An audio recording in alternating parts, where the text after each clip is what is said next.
and an honor. What are you doing today? Just interviewing all my friends. God, you're a good-looking dude. Your mom must be proud of you. So. She is proud of me, actually. She's coming over for New Year's Eve to spend it with me. Oh, very good. Oh, Mamas are good. What should she get up to on Hollywood Boulevard while she's here, do you think? You know what? She should go look at the stars, the Walk of Fame, right? Because she'll be walking with her head down, bumping into people, which would be kind of cool. And then all of a sudden she'll go, oh my gosh, and she'll pull out a couple names and you'll go, I don't even know who that is, Mom. And then she'll start telling you stories about when she was a kid, right? And then you'll go, oh, he was my heartthrob.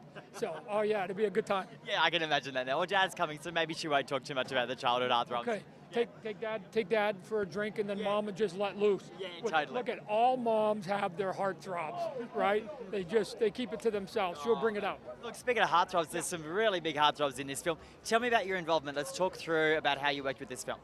Not a lot. I mean, again, you know, my big anchor here is that David Michelinie and I created him 30 years ago working at Marvel. The origin of Venom came as an accident, because I went into the Spider-Man office. They wanted me to draw Spider-Man. He was wearing a black costume. I go, that's not Spider-Man. Spider-Man's red and blue. And so I made a deal with them. I go, if you can get rid of that costume, I'll come and draw Spider-Man. And they went, well, the editor-in-chief upstairs likes the black costume. And I go, well, let's just move it on to another character. We'll come up with another character. We'll come up with a villain or something.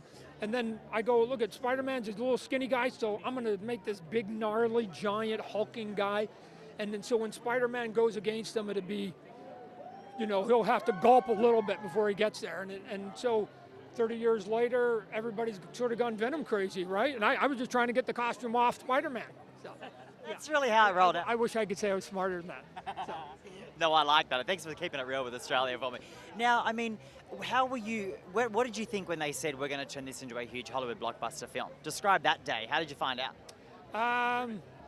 I think somebody phoned me and they said, hey, you know, they're going to do it. I mean, obviously there was no stars at that point attached to it. They were just talking about it. You know, again, Sony, who's releasing the movie, they were having a good run with the Spider-Man movies, right? So again, eventually, I mean, Venom was actually in one of the earlier ones, right? I wish he was bigger, which is what I'm going to see here tonight. Is going to be big, because that's how I designed him.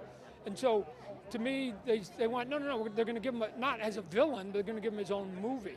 And I go, wow, as an anti-hero. And then later on, when I found Tom Hardy, you go, man, I've seen Tom Hardy movies. That guy's pretty serious, right? I mean, he's not going to play this goofy. He's going to play this serious. And the stuff that they've shown me, it's true. He's playing drama, and then when you get to the CG stuff, then you know they let that take over. But Tom's an actor, right? Yeah. Well, congratulations. What a pleasure to meet you. Thanks for chatting with us. Thank you so much, mate.